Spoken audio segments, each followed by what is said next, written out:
Welcome to the SPL Rundown, your weekly look at the Smite Pro League. This week I'm joined by Frost, LermyWermy, and we have a special guest, Slainy, the coach for Ghost, joins us as well to break down all the games. Stay tuned for my interview with Nika, the solo laner from SSG. But first, we're going to start with Ghost versus Radiance, and this is a rematch of the Phase 1 playoff finals. And since I've got you here, Slainy, I have to say, this was a little bit different than the end of Phase 1 finals, so what was going through your guys' heads as this game was going on, and afterwards, how are you responding to this game and this set, actually?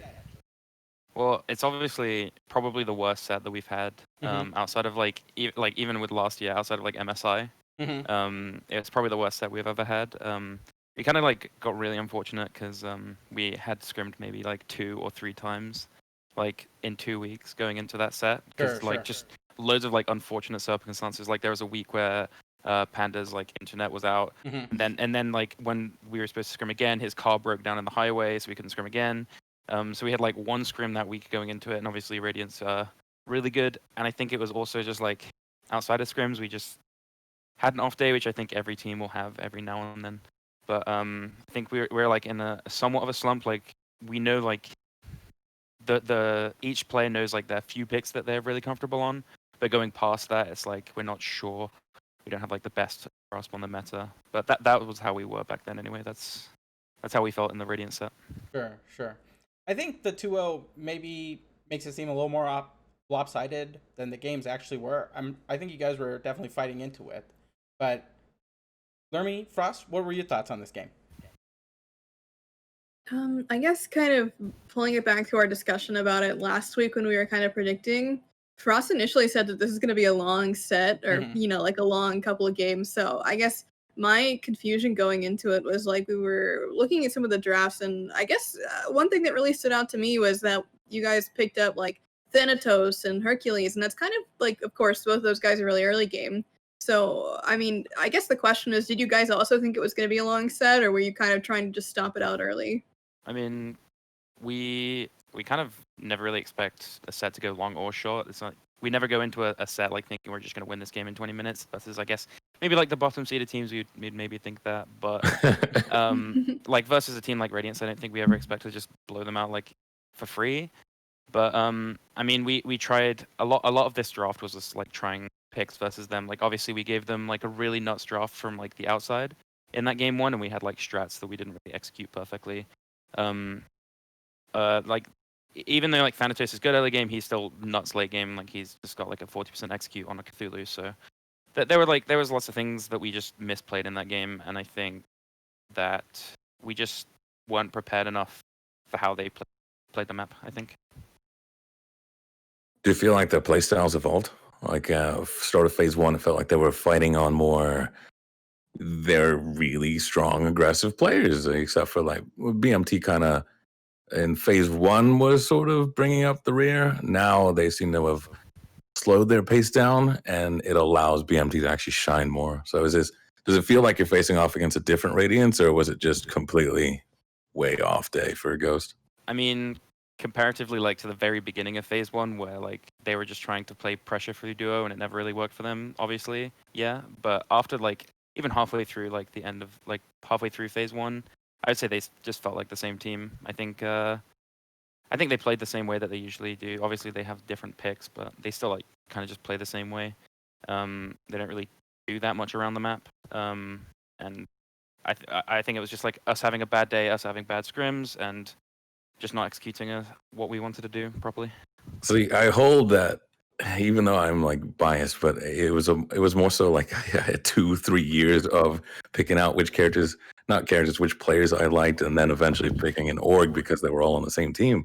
I hold that no one can beat Ghost except Ghost, and I'm honestly almost concerned for the mentals of everybody on this team.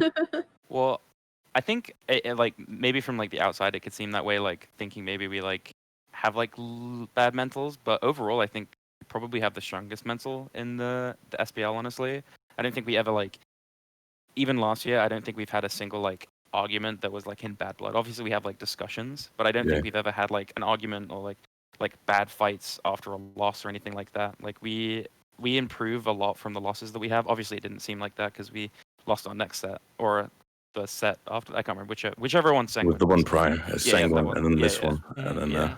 it almost got dirty in United. Yeah. We'll talk about that later.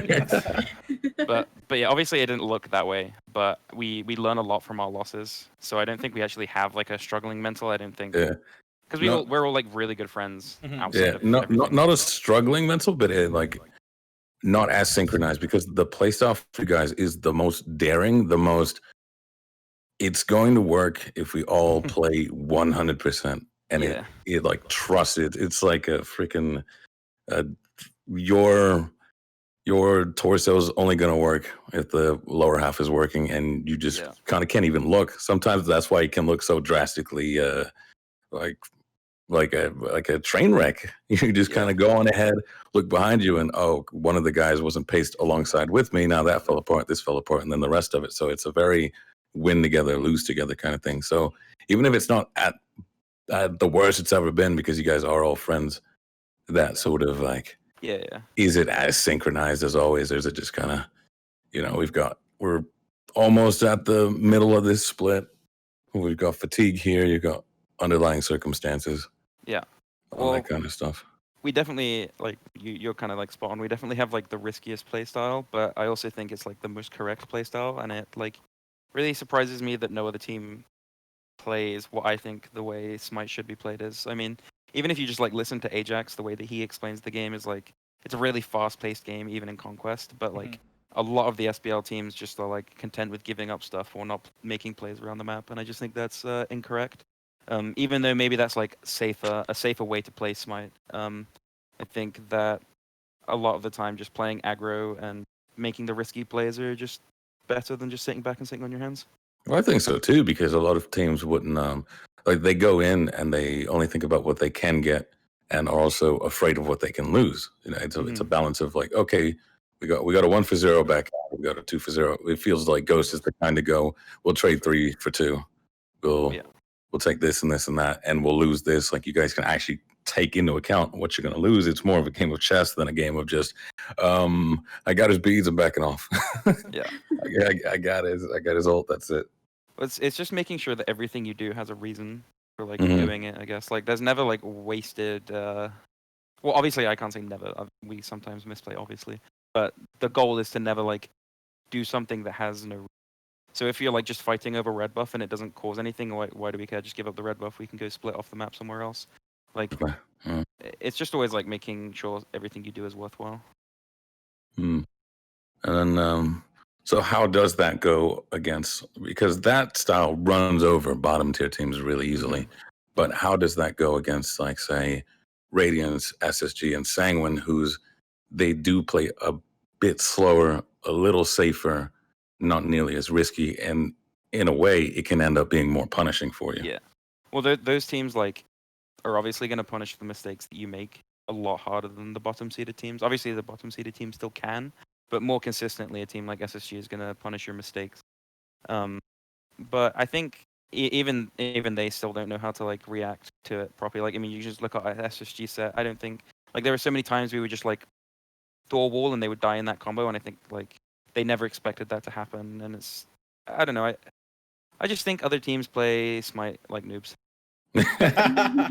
Finally, how many weeks did it take us to finally get just a little bit of trash talking?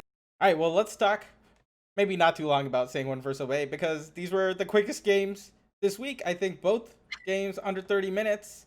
Sanguine basically popping off all day versus Obey. What are you guys' thoughts on this set? Yeah, this was rough. That's kind of okay. The whole Vamos meme with Sanguine. I guess the top 4 teams, they play pretty clean, pretty conservative. Look for a mistake and then kind of play off of that. Sanguine, I think they're more in their Vamos mode when they're going against a lower tier team. This is kind of, all right, let's experiment with making a gap. We're just gotta get used to actually being the ones W king for a little bit. I think it was their stomping ground this time around. Yeah, Sanguine just kind of goated. Yeah. Well, I mean, Metroid go in 509 on Jingwei and Shinto 619. I mean, we don't have the game 2 stats, unfortunately, because there are some problems with the website, but that seems to sum it up pretty well, I think. Is there anything else you guys want to talk about this set? I don't think so. Maybe Sino puts to sleep the Warriors finally? Finally? I did not understand the We've been Achilles saying thing. that for a while. Golden Blade Achilles, maybe not the play.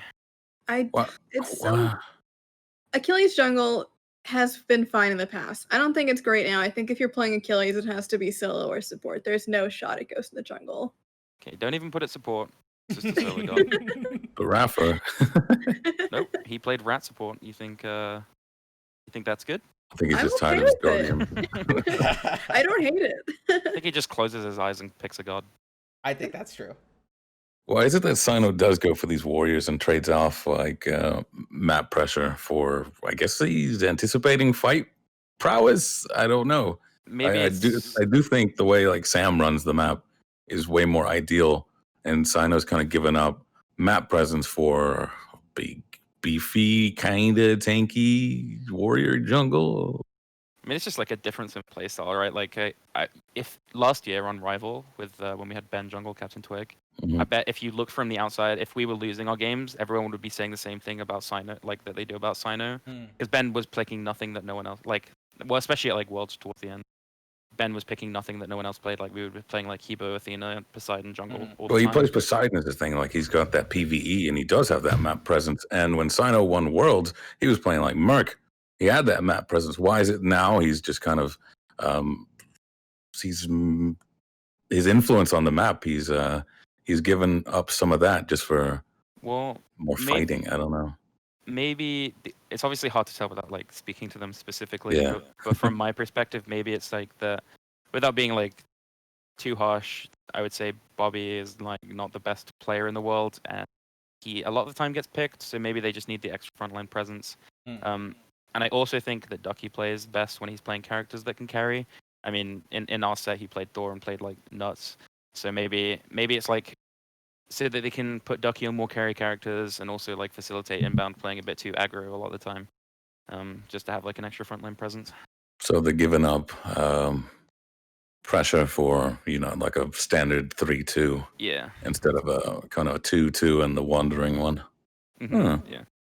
But that could be obviously wrong. Sona's a really smart guy, so I don't really like. I don't have doubts in how he picks and stuff a lot of the time, but it's obviously just hard to tell without speaking to him.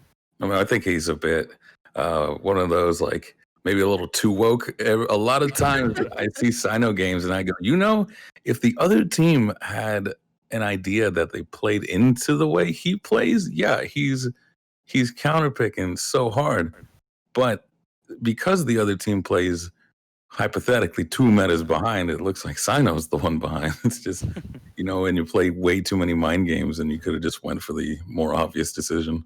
Yeah. He's still 5 weeks in, plus the first phase, he's still an enigma to me. Yeah, I'm kind of in the same page. It just seems like he's trying to counter a meta that's just not even being played. And I don't think it's that he doesn't understand the meta. I just think it seems like they're going too big brain. Like, even as the team as a whole, like, they're pulling out things like Ymir and Ra, and like, sometimes it'll work and like pop off and do fine, but most times when people are playing the normal meta, quote unquote, it doesn't work.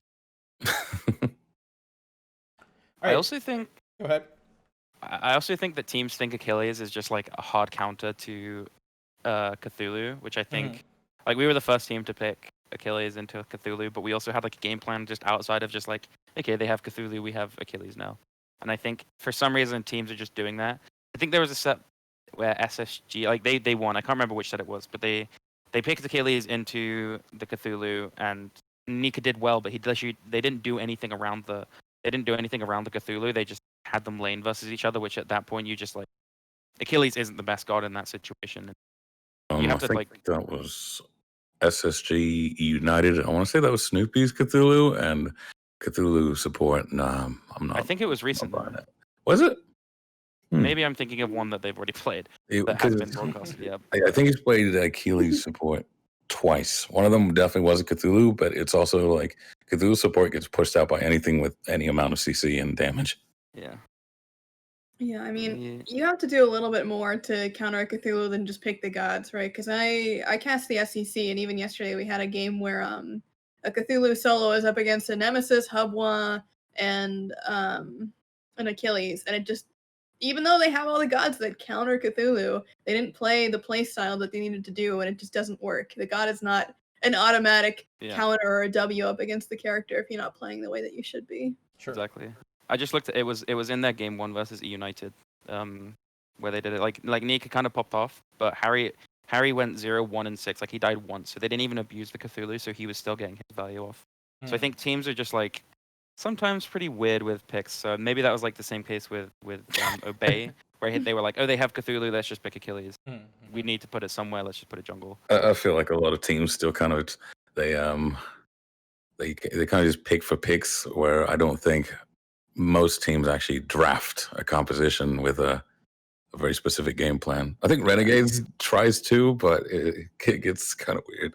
Yeah, I think that's partly why, like, I mean, I don't want to talk about like my team too much, obviously, but I think that's like kind of why we're so strong, is just because we're so smart in picks and bans. Like, I think our drafts are usually just a lot better than other teams. Obviously, it's easy to say that when you win a lot, but I don't know. I just think a lot of teams aren't drafting very smart. They just kind of like think it's just binary. It's just like 0 and 1s when there's a lot more depth. It's like this god counts as this, so pick it. All right, then. Let's move on to PK versus Renegades. And I think this was basically like a coming out party for Cuvo Fred, who went 11-0 on Ravana in Game 2. I called this the Battle of the Boomers because of Zap versus Bera, but I think the real story here is Cuvo and Scary D basically running this whole set.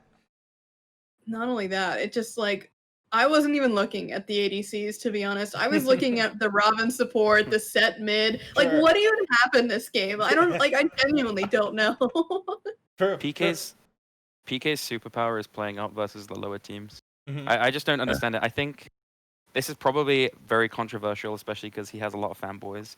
But Paul is just such a different player versus like the worst teams than he is versus the top teams.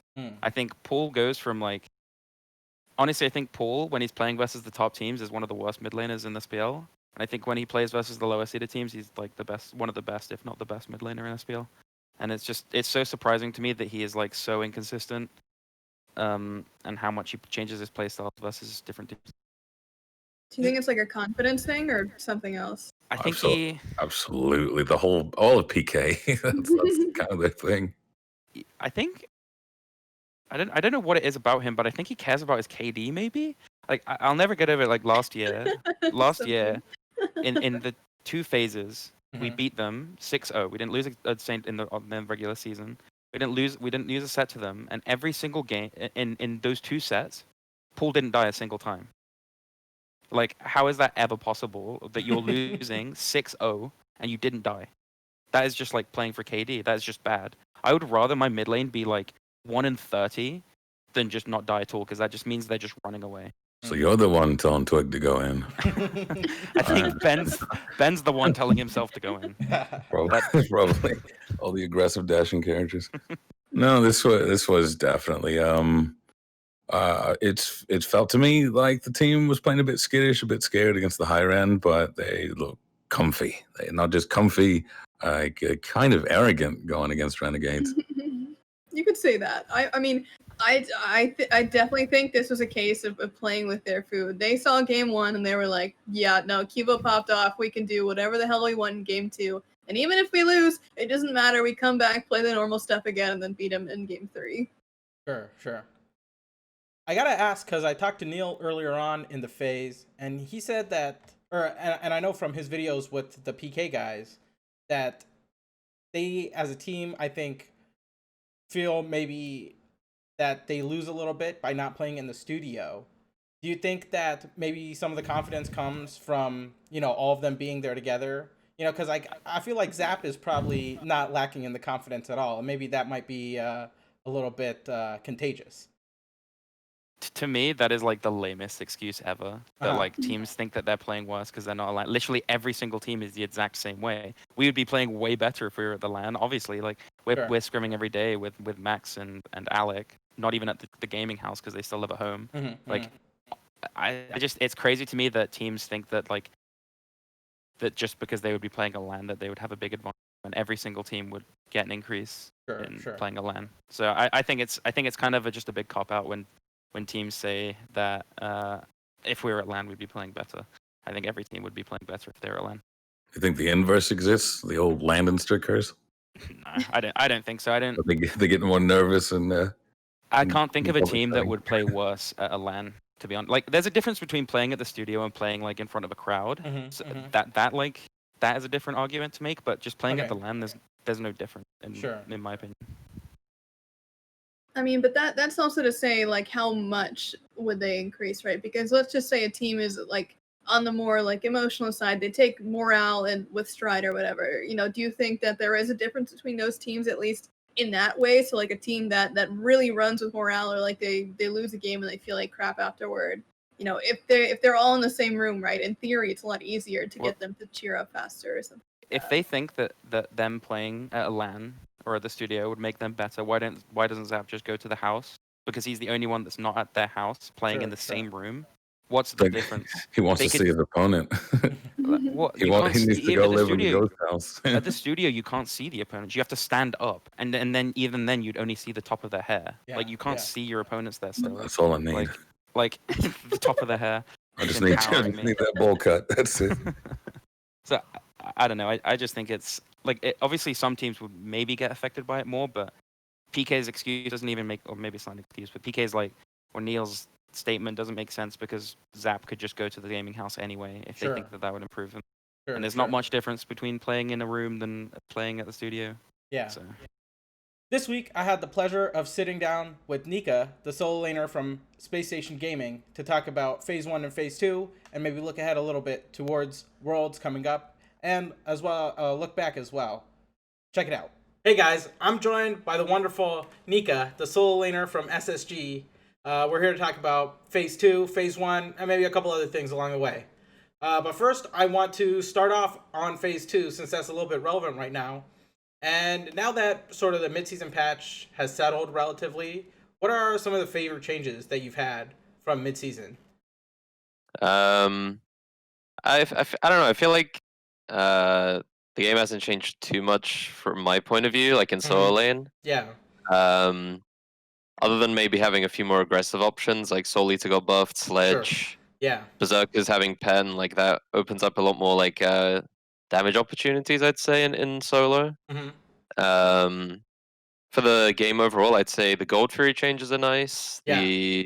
Just the camp changes in general, they like add something a bit extra that was like missing to the game before, I think. Yeah, definitely. Something you have to worry about, like mid laners can't solo red, for example, stuff like that. So I think those are the main ones. And just itemization in general has changed a decent amount, like ADC builds as well. So yeah, I don't know. I think those are the main ones I like. Sure. I was talking to Frost earlier, and he was wondering a lot about the Ama build that you've been going a lot, and you, I think, are basically one of the guys who's really been playing Ama at a very high level, at least in Phase 2 so far. Can you talk a little bit about this Ama build? Like, what do you like about it? And you know, I'm thinking specifically like the Toxic Blade, Berserkers, Shoguns. I think like everyone's sort of experimenting with Sledge, so I don't know if that's something unique to you, but this sort of attack speed Ama is something that we don't really often see. But I think some of the other solo laners are kind of copying you too. Can you? Where did that come from? I started doing this with the old Berserkers as well, the one with like the healing on it. Sure. I don't know why. Like the standard Amy build has always been just cooldown, and for some reason I was like, what if I just go Berserkers and like see if I can like win lanes or like be more aggressive early, and it did work out a lot, like really well. And like even with the item being changed, like it's really strong on her. Like when you finish Berserkers, you feel way stronger than like the old Berserkers because of the power, the penetration as well. Yeah. And just like the extra attack speed. I just think it's the most useful way to play the god. Like you can play like a hard dive, like carry mentality kind of. Like you get way more damage off than like with a cooldown utility build. It just like suits my playstyle, I think, mainly. I've been talking to some of the other guys, and I know Slainy mentioned on our broadcast that he feels like Obey maybe plays a little bit better when Ducky has a bit more of that carry mentality. Is that something that you guys tend to look for sometimes? Is like having a bit more damage and carry potential coming through from the solo lane? I think it just depends on how we're practicing, like leading up to a game. Like we could switch it up either way. Like if we think that like playing through me is better one week, then we'll do that. If it's through vote or through like the mid trio, like we're always flexible. Sure, I think that's what like a big strength of ours. Like we can, if we have to rely on one, like either side of the map to carry, like we can play off of that. So yeah, like I think phase 2, I've had like a lot of opportunities to play the carry style. Sure, sure. Like on Amy, for example, it's happened a lot. So, and Wukong as well. So yeah, I'm feeling good about it for sure. It's always fun when like the game's played around you, for example, and you have that opportunity to shine for sure. Definitely. Do you feel like also like I'm sure it's like team comp dependent and maybe like draft dependent too as well, right? Like whether you focus the solo lane as well. Yeah, it's like matchups, just everything in general. Yeah, like it can change matters. Like every game. Yeah. Sure.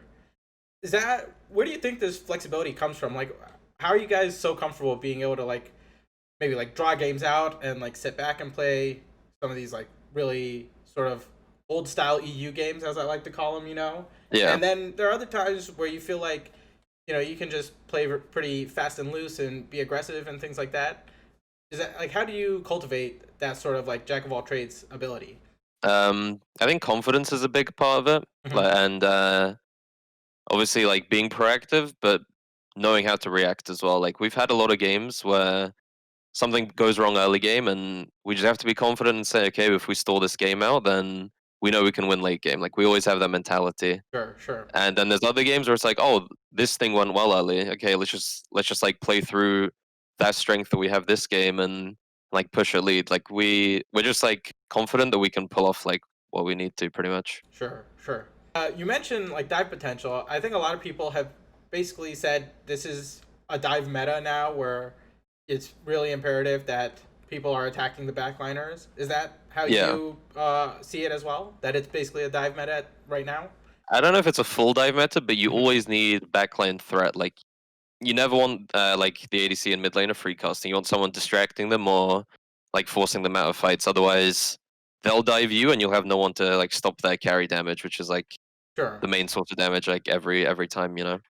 Yeah. Why do you think it hasn't divulged maybe into that full dive meta? Is there something that's preventing that from happening? Because it feels like a lot of the gods that we're seeing, especially in the solo lane, like the Cthulhu's and even your Amy's, are like these are like kind of aggressive diving. I feel like. I feel like teams also want to peel off gods like that, right? Like Cthulhu, we've seen him like if he gets to free cast, he'll carry a fight, but then if you draft him more like blow this guy up as soon as he ults, like he's just useless, right? Yeah. So I think there's like a good balance between teams wanting to dive and full commit, but then other teams being like, okay, we can only have one person diving and the rest of the team just holding back and taking care of their front line and just like taking small trades. But I don't know. I feel like also like Umoja being a top support, right? Like that. She's not bad at diving, right? But it's just better if she's like dealing with frontliners and peeling, right? I think. And then like Hebo Jungle we've seen as well. He's really good at just dealing with frontline. So I think just picks as well come into play there.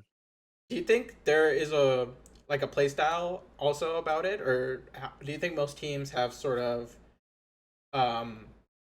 adapted to doing some of this diving in their team comps? Because I know, you know, there was a lot of talk in previous seasons about like maybe like tank killing comps that some teams preferred, but that doesn't seem maybe as effective right now. Is that something that you're noticing with all the teams, or do you think there are some teams that still prefer the tank killing playstyle? I mean, like we still draft a lot of tank killing, probably the most. I think we always have pretty high CC comps, but I think you'll notice like every team still has their own style. Like some teams do just play a full dive comp, and it's really successful for them.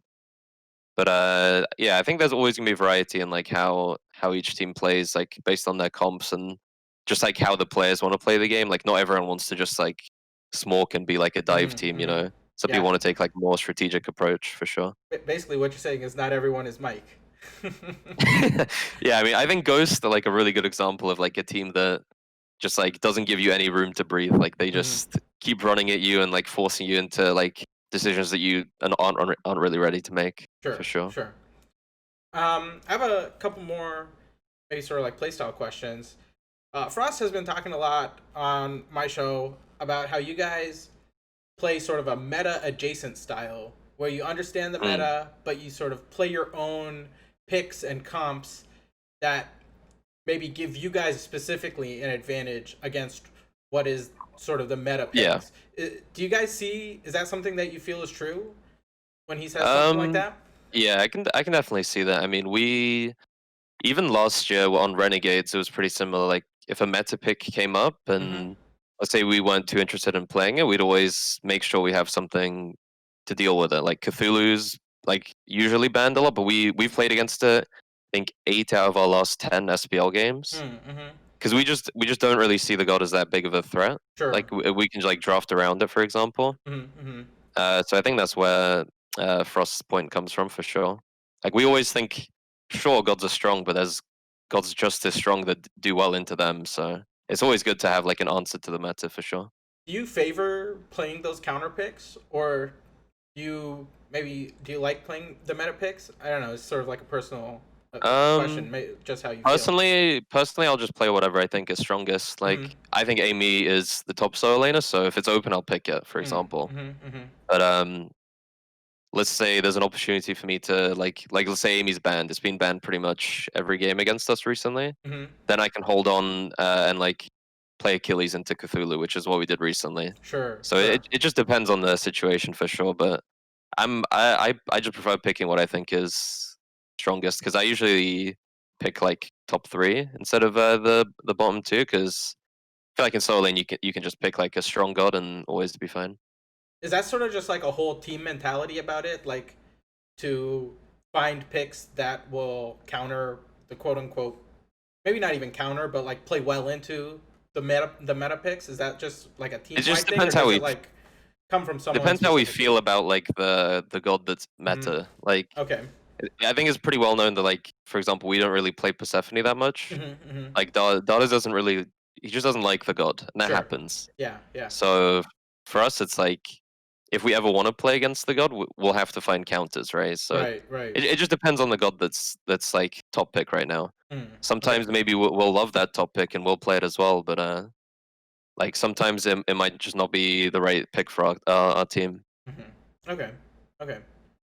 Did you guys give any thought to, and maybe you can point out if you did this, I haven't looked at your games close enough, but did you give any thought to maybe using this early part of the phase to letting picks through at the SPL environment just to maybe experiment with counter picks or figure out how to play against some of these picks in maybe higher stakes environments than just scrims? We've been doing that with like Freya is like a pick that's seen as like really hard to deal with, Sure.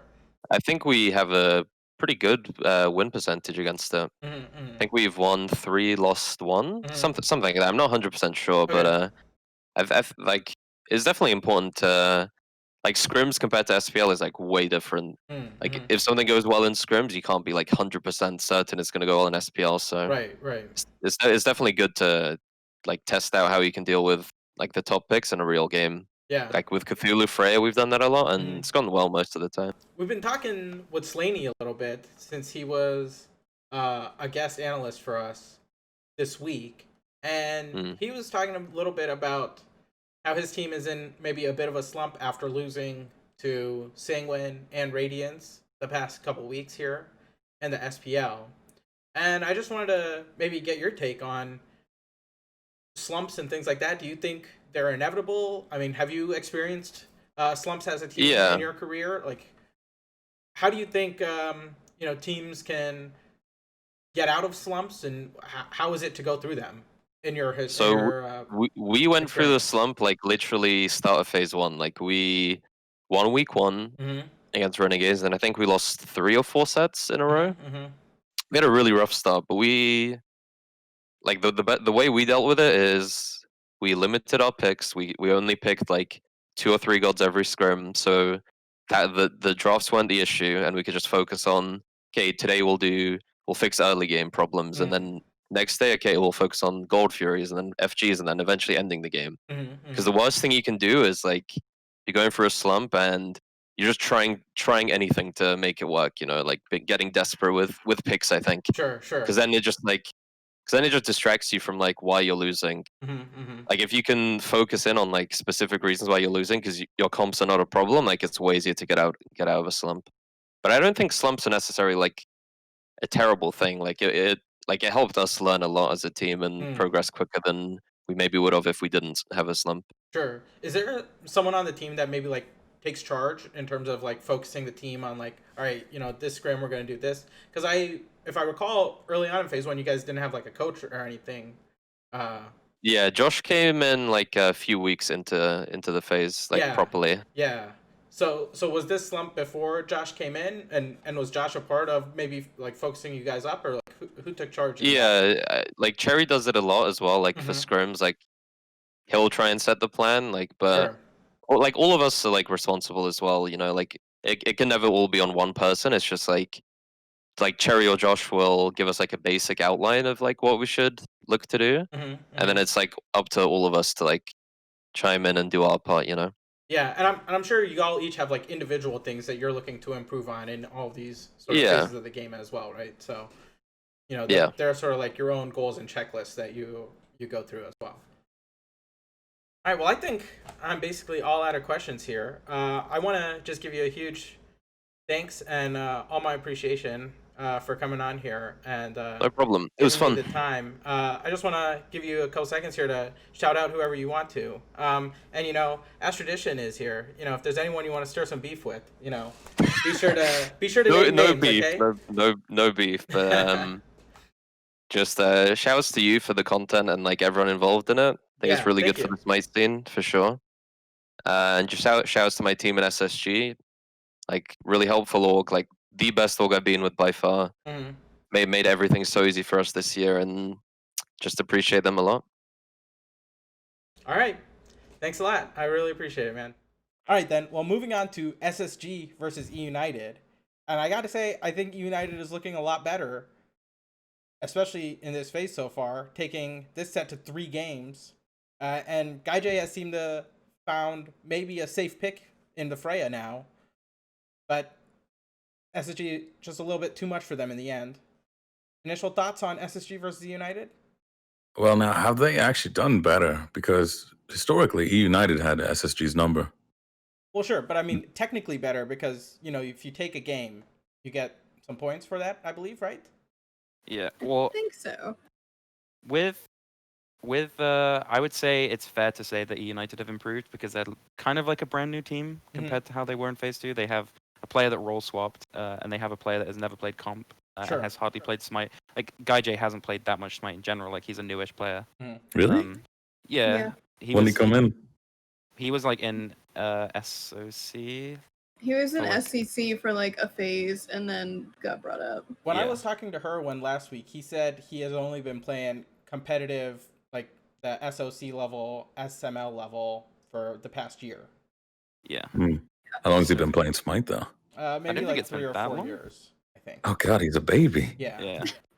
So I think it's fair to say that United have improved because I just kind of view them as a different team. Because there's so much like difference. Like Genetics will just has a way different god pool than Snoopy has right now. I think Snoopy is just kind of like a mini PBM. I think maybe he's just like a PBM fanboy. He just kind of picks what Mike does. So I think it's fair to say that they've improved. Well, no wonder GuyJ's been doing so well. He's got those young reflexes. I do. No wonder they took a game off. Raffer couldn't turn fast enough. I do. One thing I do think about that set is though I still think I like GuyJ a lot. Like, don't get me wrong, but I think he has a really long way to go before he can compete properly. I mean, his slash lines are really good in this set, but if you look at his individual play, there were a lot of choke moments and a lot of weird decision making that he made. There was one team fight he made at Gold Fury where he missed 4 shots on a Kali that didn't have jump and her ult had ended, and any one of those shots would have killed her, and they would have won that team fight if he had hit them. And then later on, like Nika's chasing him and he whooped him, and it was just Nika there, and he could have 1v1'd Nika and killed him guaranteed, but he didn't take the 1v1, ran away, and then died. Like, there's still so many things that he needs to improve on. I think it just comes with like more. So even though his slash lines were good in this set, I think he has like a really long way to go. Sure. I do think Snoopy. Go ahead, sorry. No, go on. I do think Snoopy played kind of sick in this set, though. I think Snoopy really improved. Yeah, I agree. With the Gaijay thing, I've not been impressed by his god pool. It's very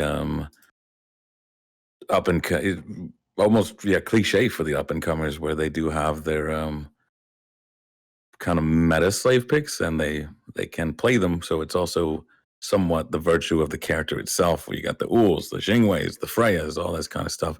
I want to see him pull something out that's kind of just his, and either run a game with it or at the very least survive. Because all I'm seeing right now is these are the ranked characters. These are the I want to sub in for a team one day, and I know that all the ADCs play this character. As long as he doesn't do Soul, though, I'm okay with it. That's the one. We put our foot down on that one in the past when we talked about it with Vera playing. So I think we're over Soul as a character. Sure. All right then. Well, moving on to the next Ghost set this week, which was Ghost versus Obey, and again, game 1 pretty one-sided, but game 2 I think Obey fought in pretty well.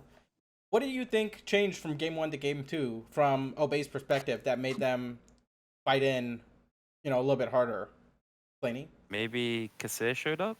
Game 1, that draft was like, what are they doing? Like, they kind of just... Yeah, what was that? We had Persephone, Freya, and Nemesis. Okay, I guess we just get to win. Yeah. Game 2... No. Well, you don't like when other teams try to experiment with you. I mean, they can go for it if they want, but they didn't... Looking at their comp, I don't understand what it would do into ours, really. Yeah. Game 2, they should have won the game. Mm-hmm. We just played really, really badly. Like, every single fight, no one would say anything about the Thor. Like, there was like 4 or 5 fights in a row where we were like, group up and fight. We're like, yeah, we can fight this. Yeah, we can fight this. Mm-hmm. And then no one like even mentioned Thor. And then like 4 or 5 fights in a row, Thor just dunked on our carries and just killed them. And they never learned. They were like, maybe we should look for the Thor before we fight. Yeah, that's what it looked like. It's just a bit of deja vu here and there. This to me was, I think I said last week, this was the game that would show how depressed Ghost was. Because I figured the slump was coming. Radiance was going to be a rough set. It could be 2-0 for Radiance. It did end up being a 2-0 for them. This one, I figured you'd lose maybe one game, which you almost did.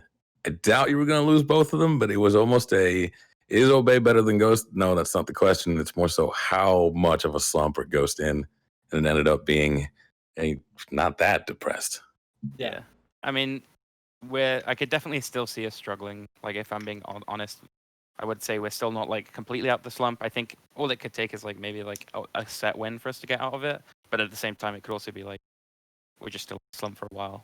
But yeah, would you say this one doesn't feel that satisfying? Because everyone has that uplifting moment of, okay, we went up against it with this team, but was this sort of a just, yeah. If anything, it pissed you off because you almost lost. Yeah, I'd say it's probably closer to that. I don't think we were happy with like the game 2 anyway. Like game 1, I think we played pretty well. I don't think we could say we were happy with how game 2 went. We should have lost it. So I don't think this would be the set that would break us out of our slump. Even though I think Obey has improved a lot, I just don't see it like breaking the slump that well.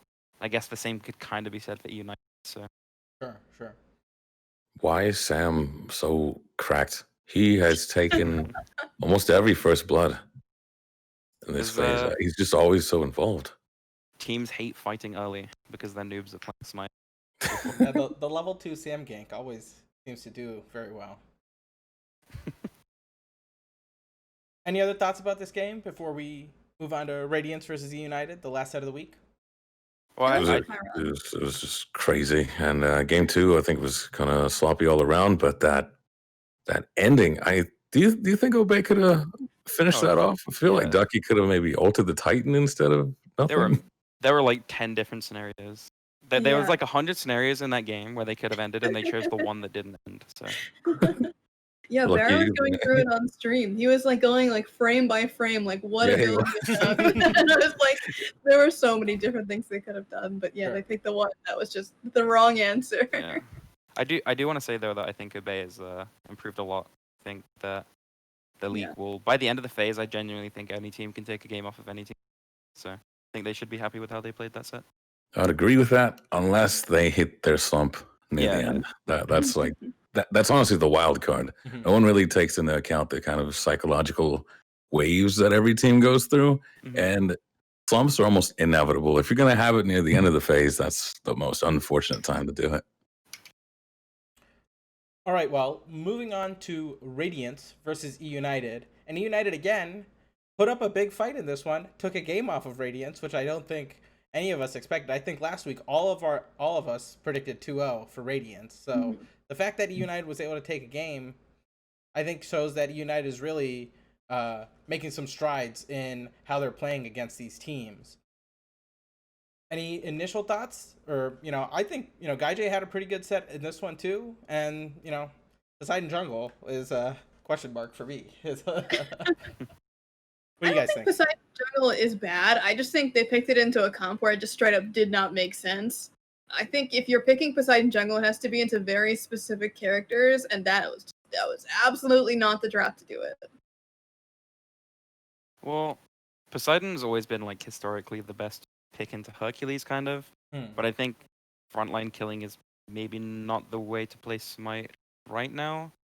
I think there's like too much HP, which is like kind of like the best early and mid game stat to have for like a tank. So I think there's still cases to have like the Poseidon into the Hercules. I just don't know if right now is the time to be doing it with like stuff like Sledge. Is it just too honorable because he didn't? There's no Hecate. There's no Spear of the Magus. He's just this is an old school. Even Pythags. This is very. I will play with the team. He just wanted to be Sonic. He had Pixel Blade and Zoom Orb. He was just getting in there. Yeah, I just didn't get it. He picked it into Oleron Raven, and I'm like, okay, I mean, cool. Did he pick it into the Raven, or did he pick it like? Yeah. That's kind of weird. But scream is scream. Who knows what he thinks? Scream gonna scream, right? I guess. Yeah, the Rav was picked early, and then he picked his Poseidon second to last. Interesting choice there. Definitely not Harry's best set either. Probably his worst set. Oh no. I would say. I wonder how he's doing. It's almost like a repeat of what was it, season? Are you hungry for more? No. When he was on Obey, he was pretty much solo carrying and just couldn't do anything. Picking those Thanatos every single game. Yeah. Any other thoughts about this game? I mean, it's good to see United taking games, especially against the teams that we're considering the top, because that just means they, even though they are last in the standings, they haven't found a set win. They definitely, I think, are showing more promise than Obey. I think that's arguable, of course, but I don't know. I've been impressed so far, but it's going to be all about how people are playing up into it, because I think the dual lane is definitely a weakness for these guys, and it's really been showing. Sure. Yeah, I agree. Let's get into the picks for next week. I guess this is week 5, week 6? 6. Week Coming 6? up. Yep. Week 6. I think SSG versus PK is the first game of the week. Frost, you want to start us off this week? SSG versus PK. Who you got? That's just SSG all the way. I think they've got a, like I said, their comps are meta adjacent. I don't think PK is going to be ready for it, and I definitely don't think we're going to see freaking Rob supports. I hope not. We're seeing Hachimon. I think that's just 2-0. 2-0 for SSG. Sure. Lermy, let's go to you next. I'm going to give PK a little bit of credit. I totally agree that, Space Station is going to pull out something, that maybe Knights are not ready for, but I have faith in Chuck. I have faith in the boys, and Cuvo is on a hot streak right now. So I'm going to say 2-1, but still for Space Station. All right. Slainy?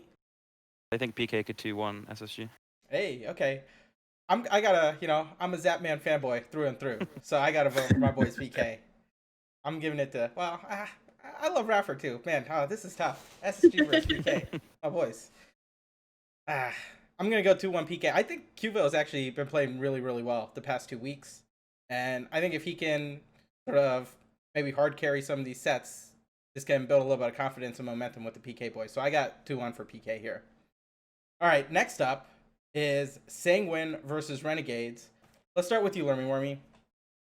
All right, so I think it's definitely Vamos season, and this is a big old fat 2-0 for Sanguine. I don't think there's a shot really that Renegades can get one off of that. I just think that at this point, Panatom's figured out his characters. There was a little bit where he was kind of shaky, not really sure if he was fitting in really well, but I think that they are now hitting their stride. They've gotten over the slump that they were in at the beginning of the phase, and there's no way that they would. Slainy, who you got? Sanguine versus Renegades. I'm gonna keep it short, but Sanguine will 2-0. Okay. I'm gonna keep it short, but give it spoilers. Yeah, that's all I'll say. Frost? 2-0 Sanguine. Renegades, I think, used to have that kind of X factor in Jake. I think that's been tamed down a bit. And Sanguine is by far one of the more patient, yet also cohesive teams. So I think it's going to be Sanguine. I don't know if they'll W key all over Renegades, but they're definitely going to win 2-0. Sure. I'm just disappointed at Jake picking Fafnir all the time. Stop picking Fafnir. Please pick Tyr. Please pick Scylla. Pick something fun. Carry the game, Jake.